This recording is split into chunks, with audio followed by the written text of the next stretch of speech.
خۆشەویستان، ڕاستگۆیی لە قسە و کرداردا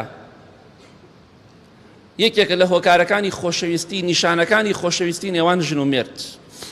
ئەمڕۆ زۆرێک لە ژن و مێردەکان سیقەیان بە یەک نەماوە. پیاوەکە هەتا زیاتر سوێن بخواش زیاتر ژنەکە باوەڕی پێی نییە بە پێچەوانەیشەوە. هۆکارەکەی چییە؟ ئەوەندە دوو لە ڕیبەڕێستان درۆ کراوە لە نێوان ژن و مێردا، ژن درۆی کردووە لەگەڵ پیاوی خۆیدا، پیاو لەگەڵ ژنی خۆیدا، سەیرێکی سیقە و متمانە نەماوە. ئەم نەمانی سیقە و متمانەیە هۆکارێکە بۆی کە بزانین خۆشەویستی لە نێوان ئەو ژن و مێردەدا بەڕاستی نەماوە. پیاوی خۆیتی سیقەی پێ نییە، ژنی خۆیتی سیقەی پێ نییە. ئەمەش بەڕاستی بەرووبوومی ئیمان لاوازیە، بەرووبوومی بێتەقواییە، بەرووبوومی گەندەڵی و خیانەت و ناڕازگۆییە کە ژن و مێرد بگەنە حەدێکی ئاوا پیاو سیقەی بە ژنی خۆی نەبێ، ژن سیقەی بە پیاوی خۆی نەبێ، ئیتر تەواو.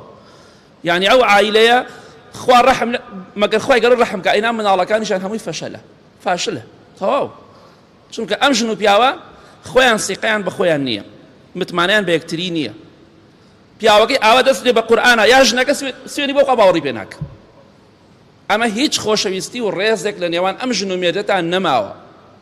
خۆ ئەگەر منداڵیش نەبێ،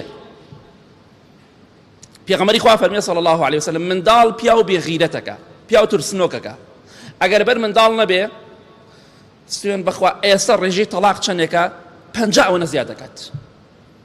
ئەگەر لەبەر مناڵ نەبێ، هەزارەها و ملیۆنەها ژن و پیا هەمووی لە یەکجیا بێتەوە. بەڵام چێ باجەکەی ئەدا؟ منداڵی داما و باجەکەی ئەدا.